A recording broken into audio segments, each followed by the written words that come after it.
Okay, so we got to principle number 8.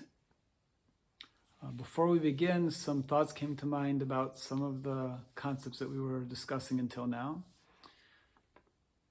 We were discussing reincarnation, how we learned that every one of us is part of a universal soul that is right now in some ways fragmented into all of our billions of individual souls, which are going through many different lifetimes, more and more completing our spiritual transformation, our spiritual development.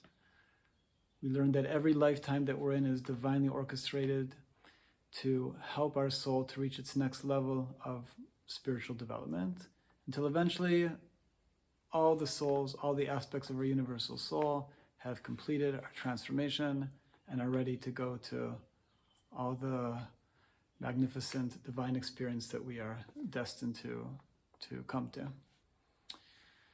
So in the Kabbalah, it's not encouraged to do all sorts of, I know exactly what they're called, like past life regression therapies or things like that, to try to figure out exactly what we were in previous lifetimes.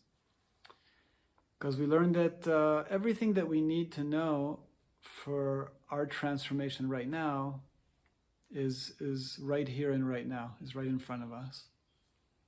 We don't need to try to figure out exactly what happened to us in all different lifetimes to know what there is for us to do now. The knowing that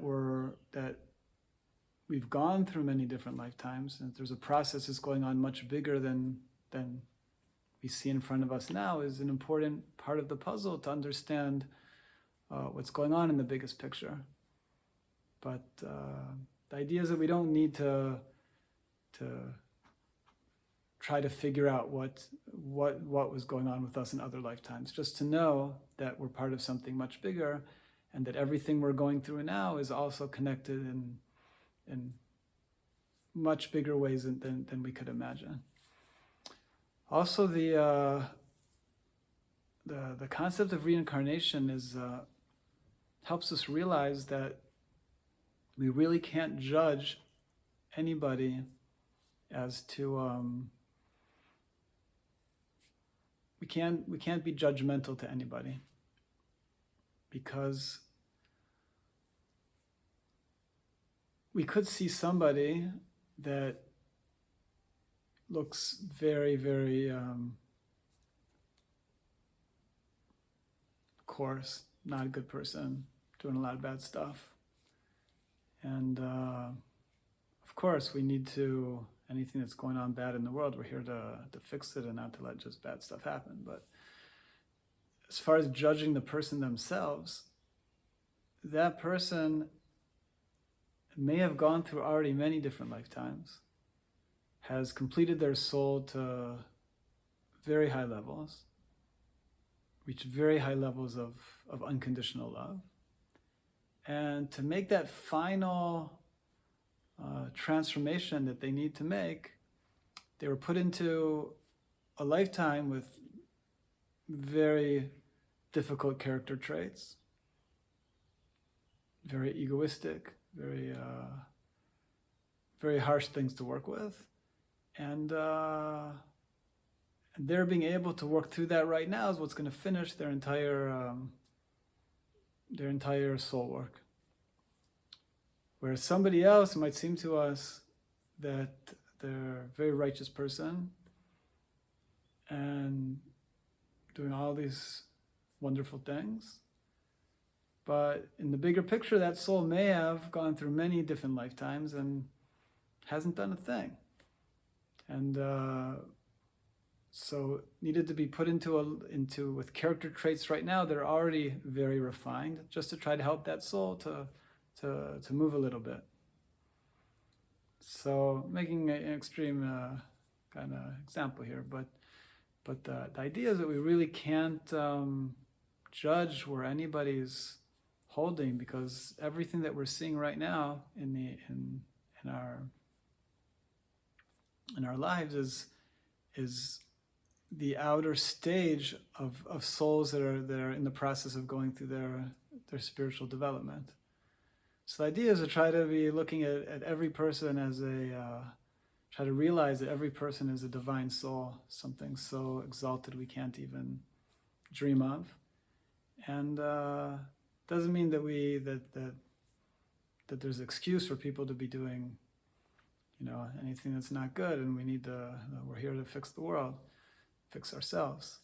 But the idea is that we can't really judge the person themselves, anybody, because we have no idea in the biggest picture, like what they're going through and what they're working on.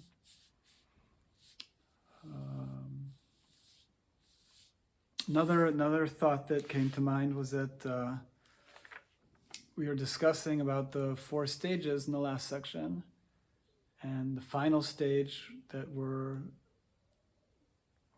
headed towards is the stage of receiving in order to give, where this whole process is leading us to be able to receive all the divine goodness in the ultimate way.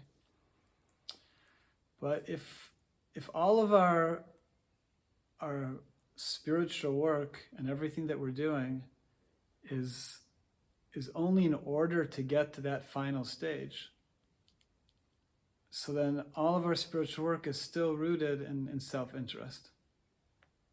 Right? Any spiritual work we're doing just to get to the place of finally being able to experience all the goodness is still really only that second stage, which we discuss, which is giving to get. So to reach the 3rd stage, which brings us to the final stage, to reach giving to give means that we're attaining a state of love and a state of giving that is not in relationship to wanting to attain something from it. It's a state of pure love. It's only once we reach that state of pure love that we do come to eventually, get everything from it. But as long as that's what's motivating us, and that's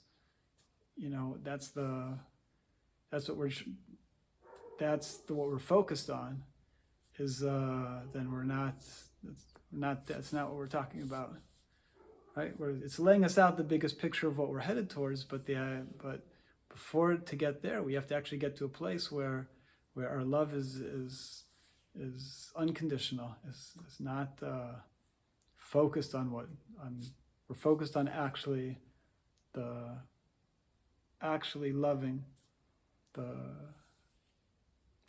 loving everybody and loving the giver of life, and without regard to anything that we're going to get.